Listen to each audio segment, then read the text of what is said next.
Okay. The next speaker I would like to announce is Jaro Karppinen. He is a professor for physical and rehabilitation medicine of the University of Oulu, Finland. And a part of this is the director of rehabilitation services in Southern Karelia, which is a part of Finland, a region of Finland, which he is doing since 2020. He's a researcher with a huge impact and a wide research field covering low back pain and sciatica and environmental, genetic and metabolic risk factors for musculoskeletal disorders. His current focus is set on AI-based analytics of MRI images of the lumbar spine rehabilitation intervention at the population level and on the biopsychosocial treatment pathways in primary health care among patients with low back pain. And the talk today will be about low back pain, entitled Low Back Pain, What is it about? Please.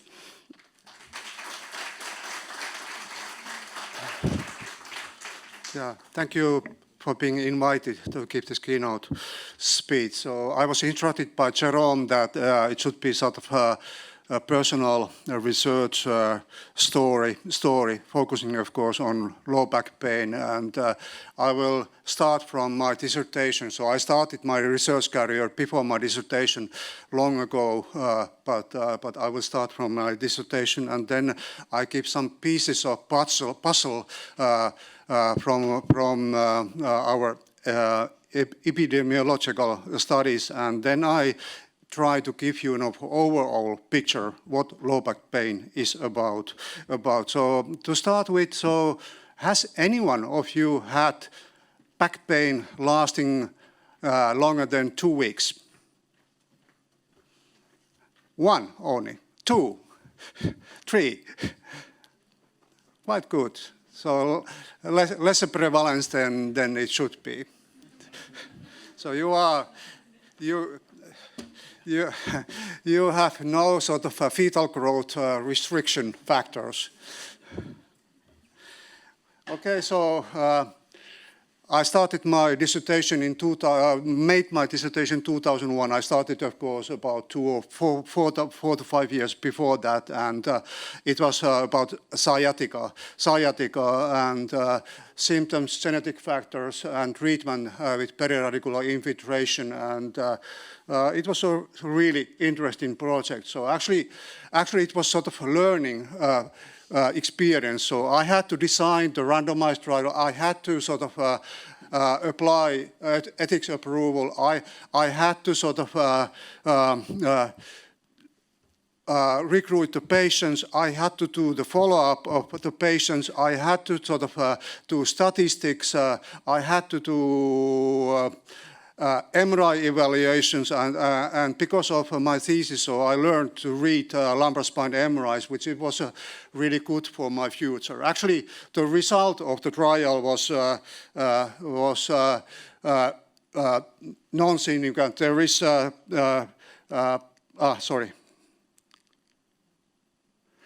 I don't know what I did. Oh no, so. Slightly shorter, I mean, sort of a quicker response in those who got cortisone plus bupivacaine compared to placebo saline.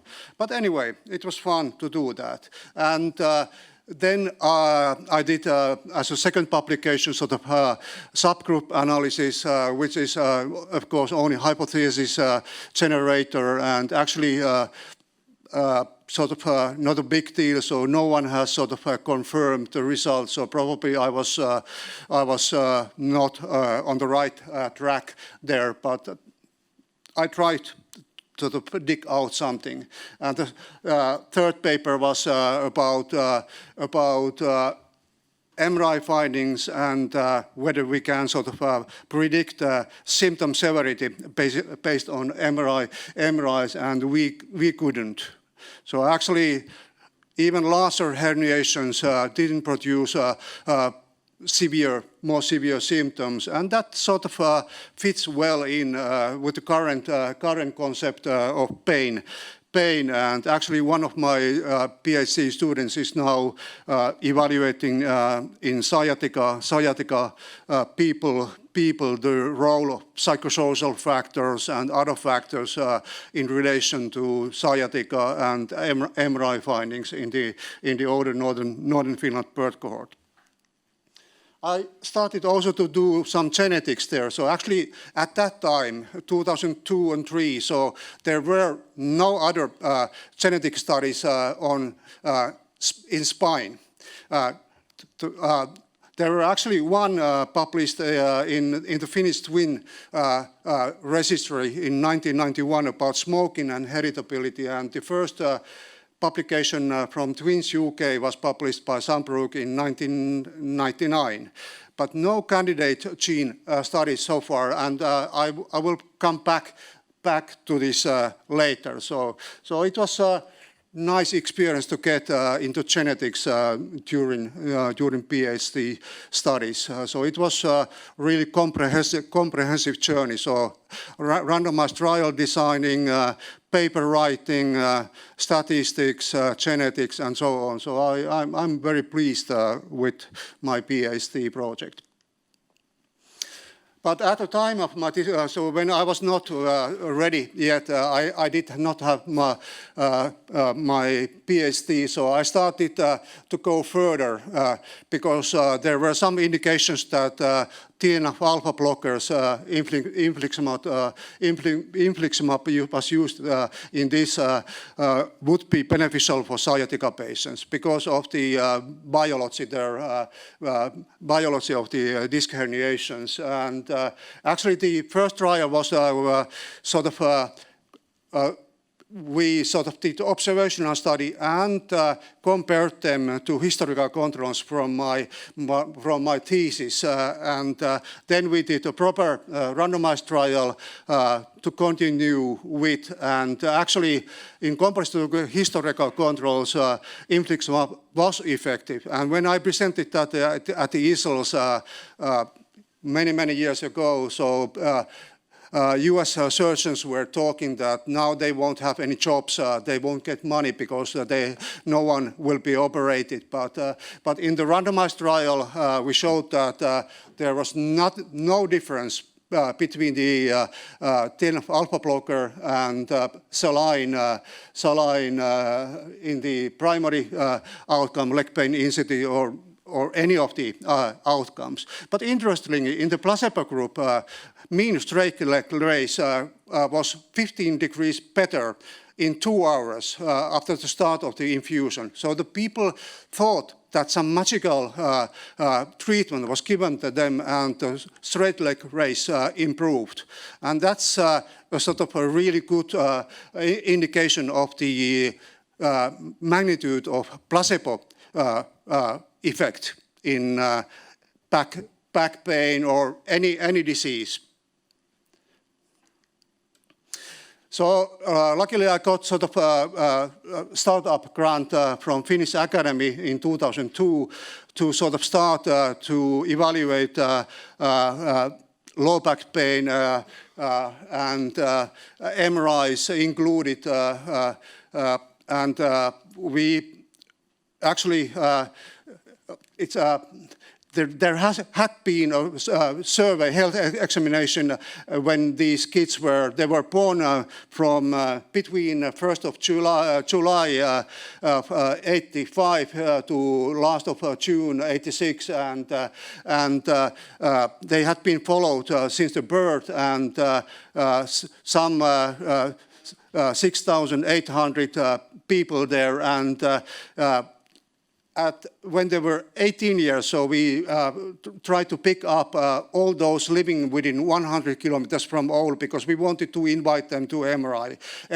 And there were actually 3,000 of them, and we finally obtained 67% of them, less than 2,000, and then we invited these people to physical examination at the age of 19 to 20 years, and we got some more than 800, and these we invited to MRI and did that for 558 at the mean age of 21 years. So this was the start of low back pain research in Oulu, actually. And now, at 31 years, we have rescanned more than 400 subjects, but the evaluations are still ongoing, so we haven't finished the evaluations yet. Some sort of pick-ups from this Oulu back study. So very active participation in physical activities in both sexes, and high amount sitting in girls were sort of related to self-reported back pain, and this was a cross-sectional study, so it's not only sort of inactivity, but very high activity which are related to back pain, and actually other studies have confirmed that since this publication. And insufficient sleep quantity or quality was an independent risk factor for neck and low back pain among girls, two-year follow-up. And then multiple musculoskeletal pains appear to have tendency to persist in adolescence. Both psychosocial and lifestyle factors contribute to this vulnerability. This was two-year follow-up. I will speak about this accumulation of risk factors later, but this was the first study to show this accumulation.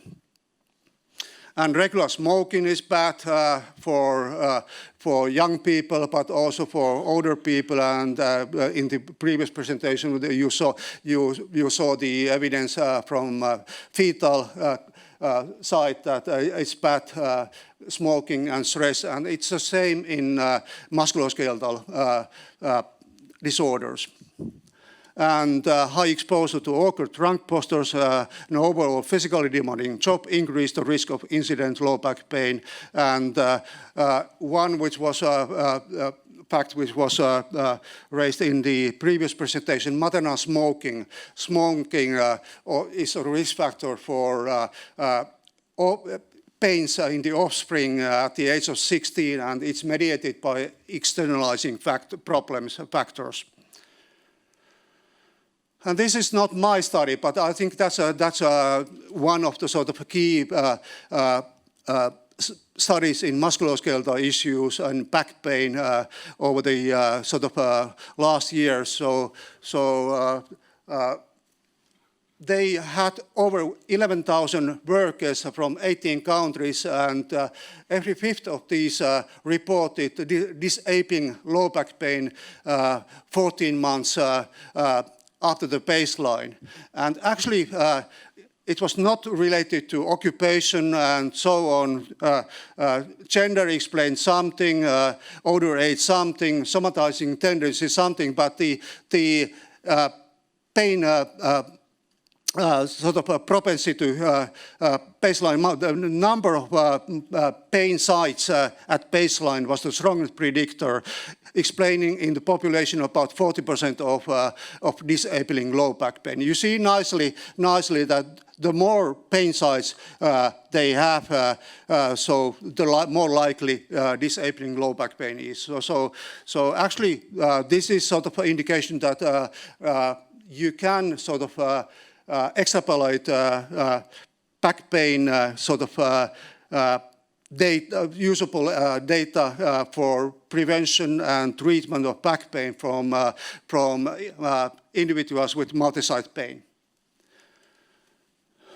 And this was sort of one, I think, good paper, sort of study of us showing accumulation of risk factors and actually externalizing behavior cluster. Cluster was a really sort of more likely to have persistent multisite pain, and in girls also multiple risk behaviors, and in boys sedentary cluster, but obese clusters had no significant association. I will show you later how these clusters behaved, but these clusters, bad clusters, were also related to later at the ages of 25 to 29 unemployment and work disability. So accumulation of psychosocial and lifestyle factors is something to focus on among young adults. And here you see the clusters among girls. Blue is externalizing problems, and then the orange is multiple risk behaviors, which are really high in all other risk factors except obesity. And then there's the obese cluster, gray one, and reference one. So these externalizing problems and multiple risk behaviors were the bad ones.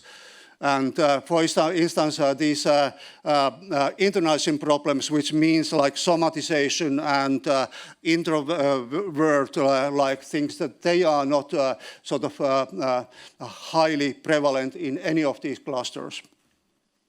In boys, similar, but there was externalizing behavior and a sedentary cluster, one obese cluster, and the reference one. But similar findings in boys, but in girls it was more pronounced.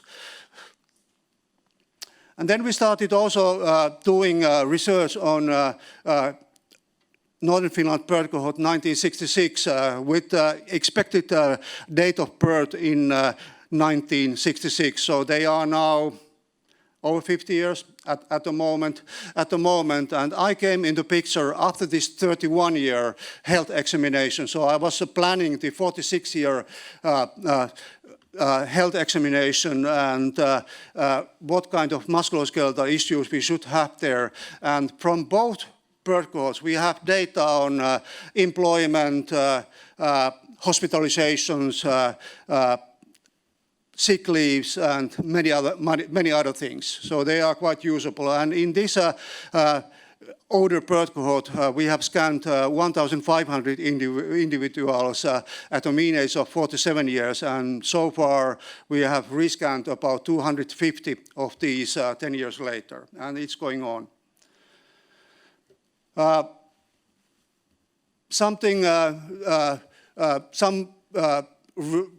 results from this, and this is size of L4 vertebra, and birth weight and infant peak weight velocity were positively associated with midlife vertebral cross-sectional area among both sexes.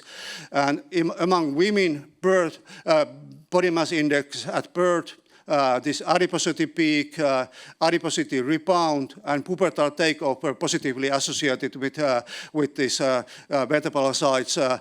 But among men, only high body mass index at adiposity rebound was associated with large vertebral sites. And length and height variables were associated with vertebral size only if adult height was not included. And gestational age and timing of growth were not associated. So this is 47-year follow-up.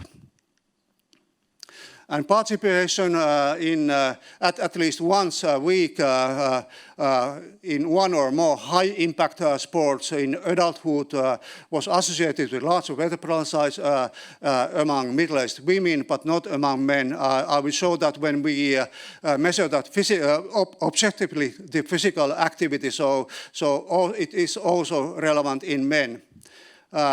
And then we did also sort of lifetime body mass trajectories, stable slim, stable average, and early onset overweight, where we identified them among both sexes. And this stable slim had smallest vertebral size, and the early onset overweight that highlighted in blue. So it had 118.6 cubic square millimeters larger among men and 106.1 square millimeter larger among women. So lifetime body mass index has impact on vertebral size. And daily amount of moderate to vigorous physical activity, this was now objective measurement of physical activity, was significantly and positively associated to vertebral size in both sexes. And for every minute per day of moderate to vigorous physical activity, men had 0.71 and women 0.90 square millimeter larger vertebral size. And among men, increased amount of moderate to vigorous physical activity was associated with increased odds of any Modic change, odds ratio of 1.41, and particularly type 2 Modic change. Among women, no such association was found. And last, this is a submitted paper. Larger vertebral size was associated also with lumbar disc herniations. An increase of 1 square centimeter in vertebral size was elevated the odds of disc herniations by 10%, and the association was similar among women and men. So one of now I come to the overall picture, and one of good experiences in my research career was the Lancet low back pain series. So we carried first time in primary care forum in Buxton, UK in 2016, and it took about 2 years to finish these 3 papers, and I'm speaking the context now about the overall picture is from the first paper, Hartwigsen et al. Paper. So these factors are related to persisting low back pain. Genetics, one, biophysical factors, comorbidities, social factors, and psychological factors. These all are relevant. In addition, also symptoms like severity of symptoms or radiating pain, they are associated with a poorer prognosis. And in pain experience, it's not only the nociceptive input from periphery, but it's central pain processing, which affects how you interpret the nociceptive input, and pain and disability, they are not equal. And that's one of the key things to remember. About genetics, these were actually the 2 first papers, and at that time you could publish candidate genes in Science, so it was easy, but nowadays it's impossible. So we have gone further, luckily, and we did a systematic review on these candidate gene associations with disc generation, and the evidence was quite low. Credibility of reported genetic associations was mostly weak, and these were the best: aspirin, collagen 11, growth differentiating factor, sickle tail, and rhombospondin, and matrix metalloproteinase 9, but weak association. And this was something what had been done for a long time. And luckily, now we have gone further to genome-wide association studies. And one of the most beautiful studies is from Francis Williams, showing that there are 2 strong molecular axes, one related to structure, anatomical factors like intervertebral disc, and the other, according to the other existing evidence, to psychological component of pain perception and pain processing. Now we are progressing to exome sequencing and whole genome sequencing, and we have already published some family studies with exome sequencing, but I won't go deeper into details. About the structures, spinal structures, so many of you are evaluating disc generation, and this was just a follow-up study with relation to symptoms from 18 to 21 years. And at the imaging, mean age was 21 years, and there was one cluster who had been always painful from 18 to 21, and at the top, people 169 with no pain ever until 21 years. And you can see that there is a association with always painful and recent onset pain. They are more likely to have more sort of a severe degree of disc degeneration. But in the always painful group, there is about 1/4, 1/3 with no degeneration, and in no pain group, there are people, young individuals with degeneration. So it's more complicated than we thought. So yes, at group level, there is evidence that disc degeneration is associated with back pain, but at individual level, when you encounter a patient at your appointment, so you cannot be sure of whether disc degeneration is related to his or her pain or not. And we confirmed also association for disc herniations in the adjusted model over 2 odds ratio, and we confirmed the results also in the Western Australia bird cohort with DD. Already at one level it was raised odds ratio, and at 2 levels or more it was even higher. And the same with disc herniations. So if a young individual at age of 27 had disc herniation at 2 levels or more, so almost 6 times higher likelihood of being in the painful trajectory. There were 2 trajectories, painful and match controls. But it's not so simple.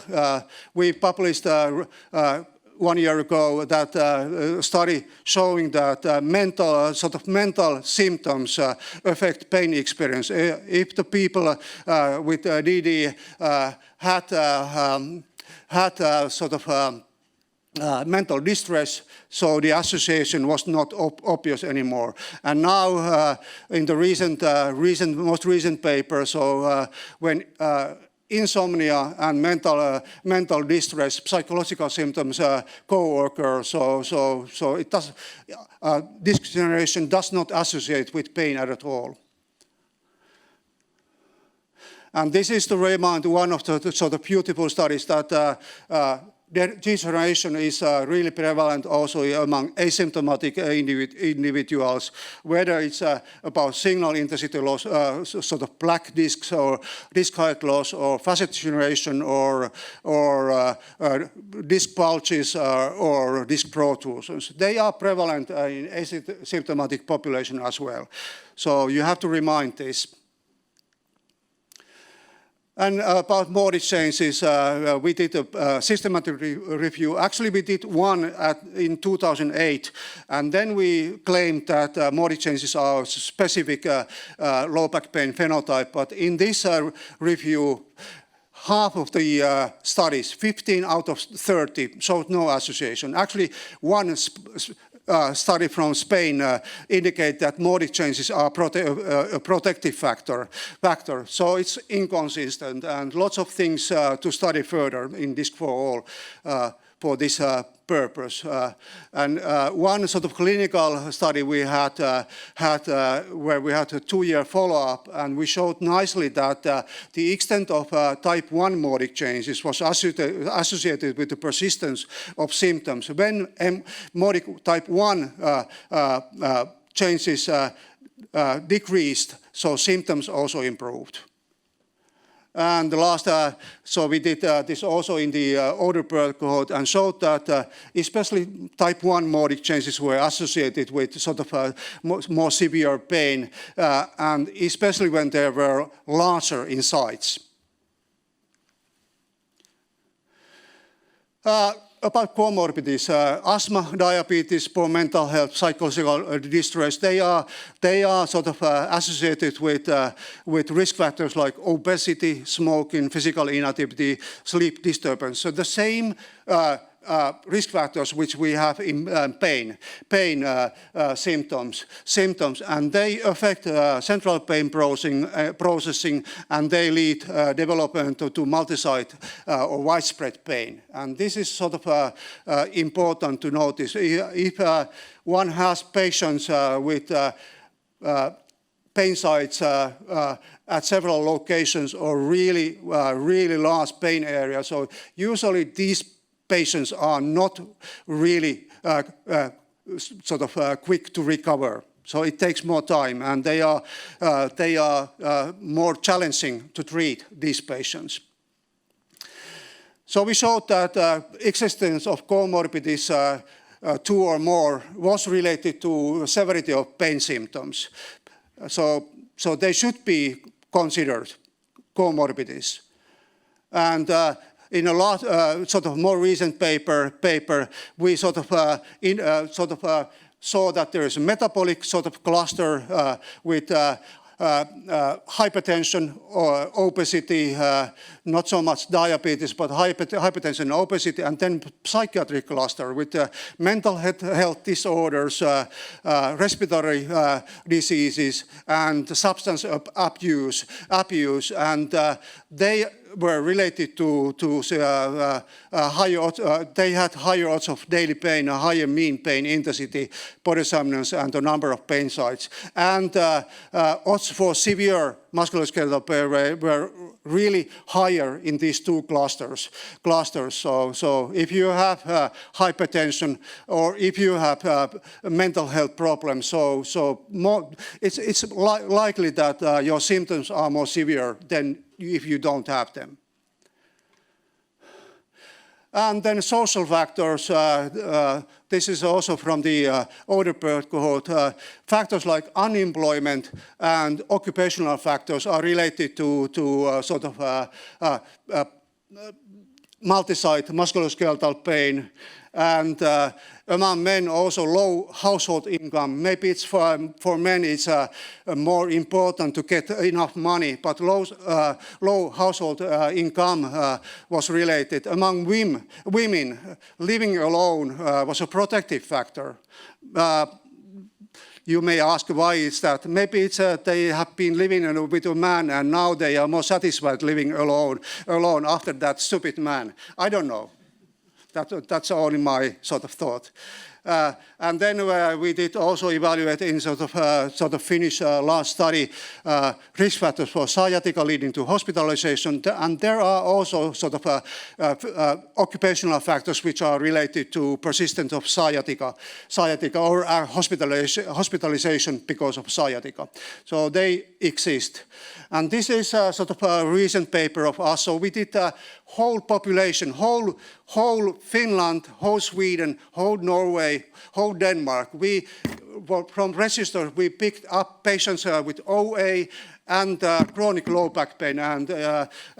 So actually this is the first publication to show how chronic low back pain can be picked up from registers. And in Finland, we had 113,000 patients with chronic low back pain. And we got population match controls equal amount for them. And the prevalence of chronic low back pain in Finland is 2.7% in specialized care, and when you include also primary care, so it's 5.8%. So it's not. It's quite big, actually. But here also social factors are related to sort of these chronic low back pain. Employment rates were lower among patients with chronic low back pain, and disposable income was lower. Whether it's egg or hen, I don't know. I think it's both. It's more likely egg than hen, but it may be working both ways. And then chronic low back patients had doubled likelihood of comorbidities evaluated with the Eddingshauser comorbidity index. So social factors are important in musculoskeletal conditions. And psychological symptoms, of course, from the same study I showed earlier, depression and anxiety. And recent evidence, there are many, I didn't include them, indicate that psychological symptoms are probably the most important ones in clinics when you see patients and you evaluate them. So you have to sort of evaluate psychosocial profile, psychological symptoms, and so on. And now I'm approaching the end. So we did sort of a machine learning study from the UK Biobank. I will show in the next slide the study population, and it was done in McGill, and we were sort of statistics there. But I think this is one of the nicest things I've been involved with, and we evaluated 99 factors: physical health, mental health, socio-demographic factors, and got final model which explained 14% of the variance of number of existing pain sites. So it was the pain sites, multiple pain, which I showed you previously, and in this study we also showed that multiple pain sites is a really good outcome for this kind of study. Not back pain, but multiple pain. And it was the variance was explained mostly by mood. You see there on the right, the uppermost panel, sleep and neurotism. These were the three most important factors. Demographics and occupational measures explained the least variance. So they were not important, explaining why some have this persisting pain. And here you see sort of the study sort of discovery cohort included almost 500,000 people, no brain MRI at follow-up, and this was in the UK Biobank. Validation cohort, almost 50,000 with 9-year follow-up, and then was also online pain-related survey at 10 years, and validation was done, replication was done in Northern Finland Perth cohort cross-sectional, at 46 years, over 5,000, follow-up from 31 to 46, almost 5,000. And then also in the Canadian Prevent AD, which is relatives of Alzheimer's disease patients. They didn't have any Alzheimer, but it was a small trial existing in Canada, and these were also included here. And the results are sort of equal in all these cohorts. Actually, the model was trained irrespective of acute and chronic pain, but it did better. So the second from the right, you see orange is acute pain from different sites, and red is chronic pain. So Cohen's D, sort of the explanatory power is better for chronic pain, and it's best for pain all over body, which is fibromyalgia, and least with knees and back pain. But basically, all areas behave in a similar way. And actually, model was trained with back pain, and it worked for other pain sites as well. So it's universal. You can make a shorter model, and it works for other pain sites. And the risk score for pain showed good to excellent performance for classifying participants with chronic pain conditions from pain-free participants. And it did well also in secondary sort of more severe outcomes, overall health rating, use of opioids, and disability due to sickness. So it's not only pain experience, but also these work disability, opioid use, which are big problems in clinics. It is good also for these outcomes. And these are, for your interest, I put that weights of motor features to the risk score. So strongest risk factors were frequent tiredness, lethargy, related to mood, sleeplessness, insomnia, difficulty waking up, both related to sleep and body mass index. And protecting factor, sleep duration, although we know that from other studies that if you sleep too long, it's not good. But here, sleep duration was a protecting factor. Weekly alcohol frequency, in Finland, that does not work. If you say Finnish men that the more you drink, the better, so they drink really heavily. So it doesn't work in Finland, but here it works in Spain. Grip strength, which is an indicator of muscular strength, and then paid or self-employed. So if you are self-employed, so you try to sort of survive. And adjusted risk score, it was adjusted for the number of pain sites at baseline, age of the individual, and follow-up time. So the higher the risk score, the more likely that pain will spread. And the lower the risk score, the more likely it's that pain will improve.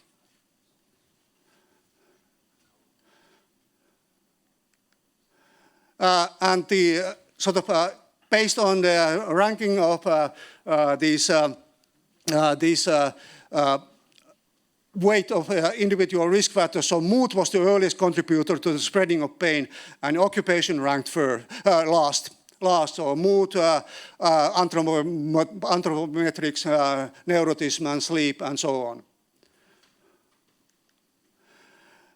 And then to simplify the model by reducing the number of features, the model was retrained by incrementally adding the items explaining the most variance. And a new risk score was formed, summing binarized answers to 6 questions. Actually, this is really, now I'm doing that, I'm planning now, beginning of next year, so we do in primary care in Finland, so we evaluate all patients referred to physiotherapy in relation to this score, and we sort of plan internet-based treatments for obesity. We have something working in Finland, and sleep. Yeah, we have something not ideal, but that's my the next sort of task. And you see the 6 questions over there. So simple questions like body mass index. Is it over 30 or not? Do you have any problems while sleeping? Do you wake up? And things like that. Really easy for clinicians to sort of inquire these. And none of these features are directly related to pain or attitudes towards pain, which is good. They are unrelated to pain.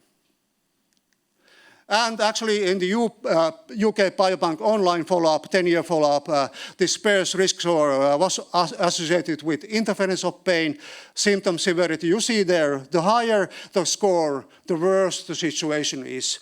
And similar results were obtained in the Northern Finland cohort. The higher the score, this 0 to 6 score. So it works in these populations. And last 2 slides more. So what are the implications of this for treatment? I could speak a whole day about treatment of low back pain to you, but 1 hour is not enough for that purpose. But I would show that actually when you sort of evaluate a person there, so there are modifiable factors like cognitions, emotions, physical activity, loading demands, lifestyle. You can modify these. There are non-modifiable factors like pathoanatomy, socioeconomic. It's really difficult to modify culture, past history, genetics, and then there are these comorbidities, social sort of situation, and neuroendocrine immune things. And then in the encounter of professional and patient, so there are patients have their own history and own story, expectations, goals, and other things. And clinicians also have their history. So every clinician is a human.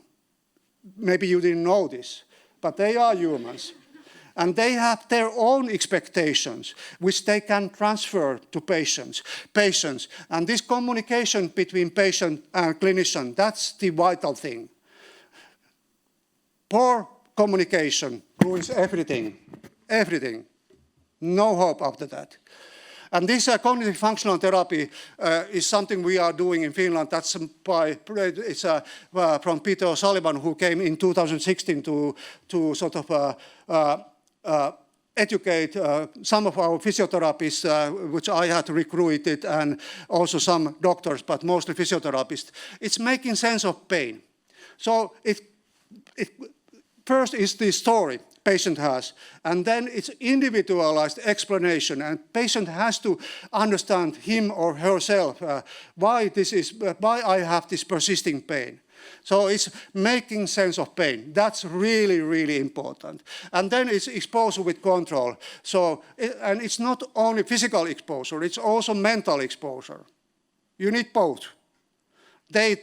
Many patients think that they cannot bend their backs. So we have to show them they can. Back is really strong, unless there is a really large extrusion or something like that. Usually it holds. And then it includes also lifestyle changes, promoting positive physical, social, and psychological health. And recent study, probably some of you know this, so the first time that Restore in Australia that actually you can influence patients' symptoms over 1 year. And they had also sort of feedback system here, but it didn't influence anything. So making sense of pain, exposure, and lifestyle things. They were the main things. And it was a median was 7 physiotherapist consultations. So physiotherapists, no doctors, physiotherapist consultation over 12 weeks and then 1 booster at 6 months. And it was cost effective as well. And fears and many other outcomes. I didn't want to show you all of this, but everything was positive. Oh, there has been some criticism. You couldn't blind clinicians and patients here, so they knew what kind of treatment. But this is the first time I don't see the regression to mean effect in a clinical trial. First time in my life. So I'm happy. And that's it.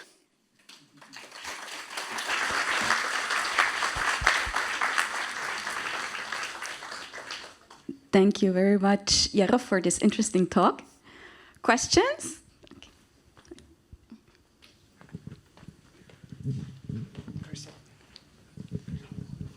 Thanks, Jaro. Fantastic presentation as always. I'm just interested, so obviously the psychological element plays a really important role in chronic pain particularly, but how do you separate out whether the mental instability or the sleeplessness, etc., are because of the pain or because the pain is because of those? How do you separate what's the causative factor? So whether it's before pain or after pain. Yeah, but actually it doesn't matter. So it can be both ways, of course, and both ways. So it's like in this vital growth restriction, stress, and if you are really anxious and depressive, so it's a constant stress and neuroinflammation here in the limbic system, which sort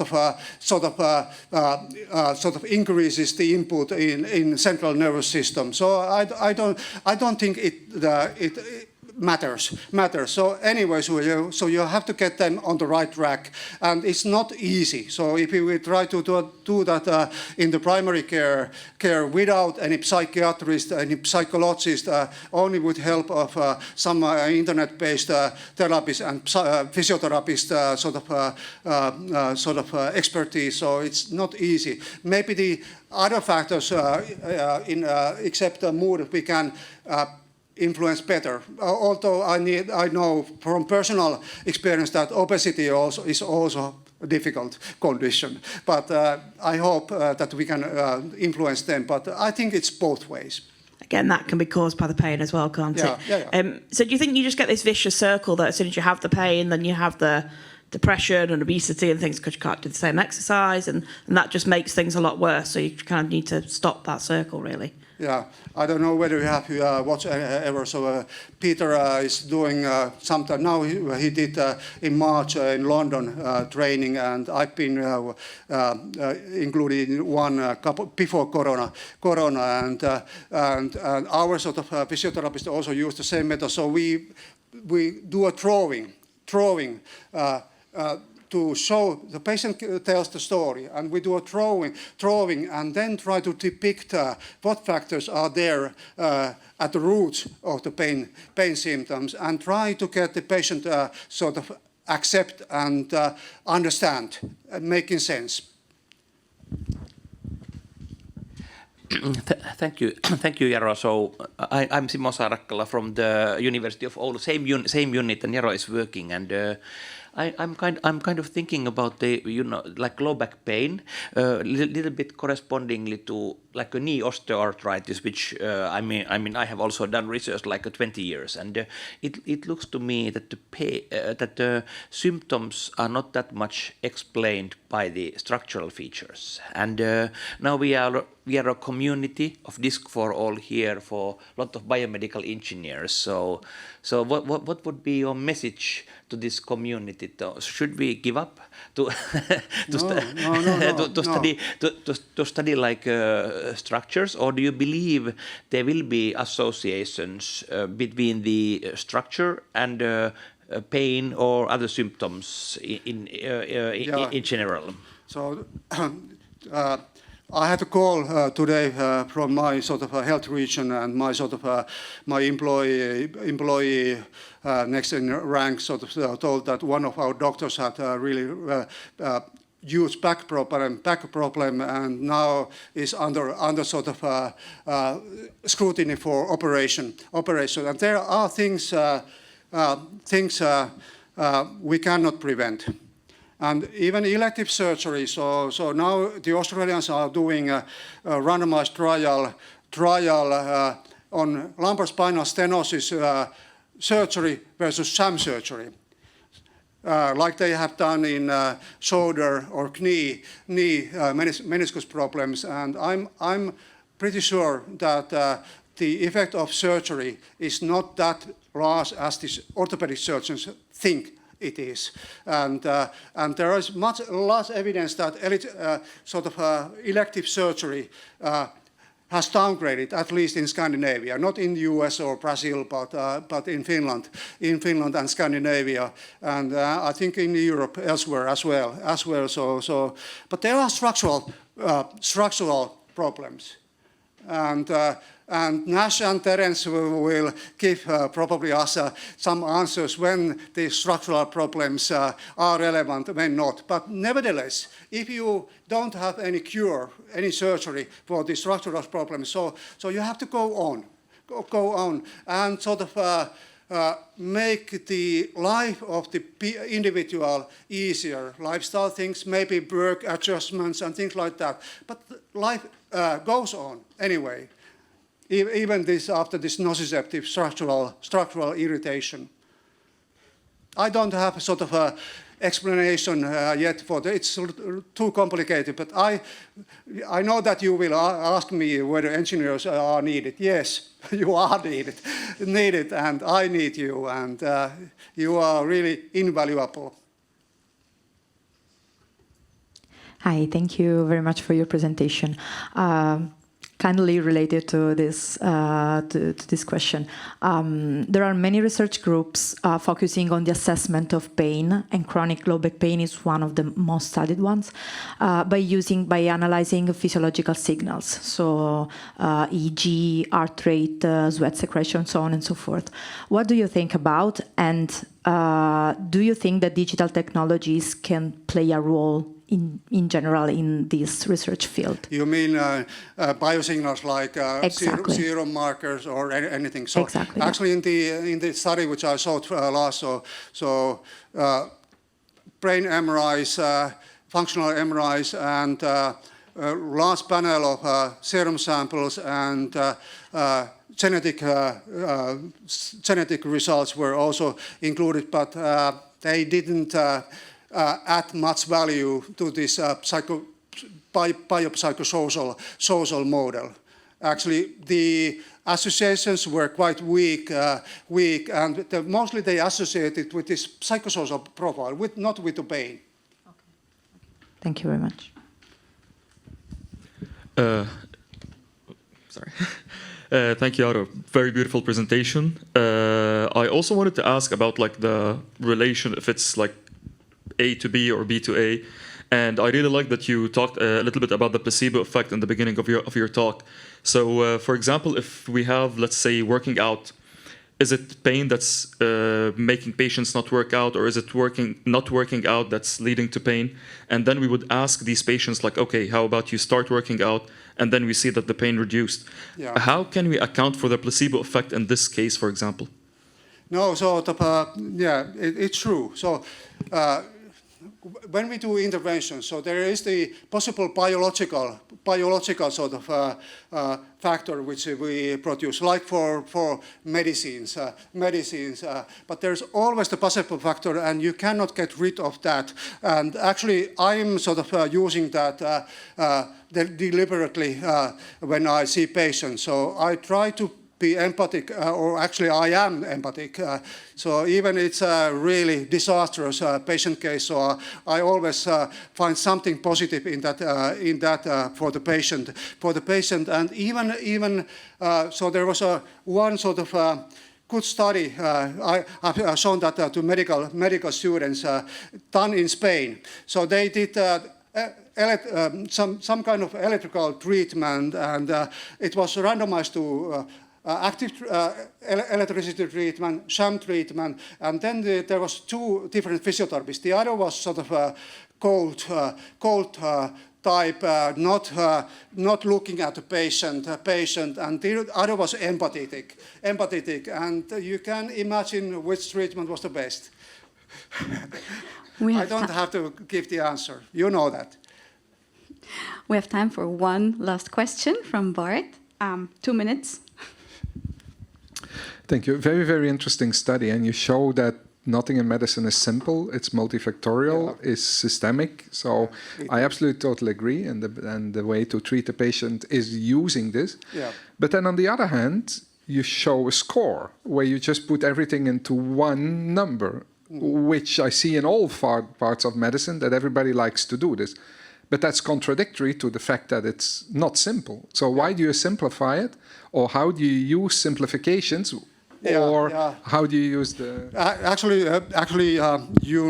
It's complicated. And if you keep it really too complicated, so my sort of physicians and physiotherapists, they are now even, they are perplexed, and I have to give lectures to them and to show the sort of key issues, and to simplify it, so it makes it easier for them to comprehend, and then slowly they can get to the sort of larger picture, and actually to give a sort of so we are reporting maybe in 1 or 2 months' time a sort of a primary care sort of a benchmarking control trial where we actually have stratified primary care low back patients according to psychosocial profile using a StartBack tool. And then those with low risk, we don't do anything. So we give them advice, a patient education booklet, and contact information if they get the problem gets worse or it doesn't improve. But those with high psychosocial profile, it doesn't matter whether you use StartBack tool or Örebro musculoskeletal pain screening questionnaire. So you can pick up these patients and we focus on them. We get psychologically oriented treatment them, and we show good results. Thank you very much. This is a really nice word to finish, good results. Thank you, Jaro, again for your talk and for the nice discussion. So I invite everyone to have the lunchbox.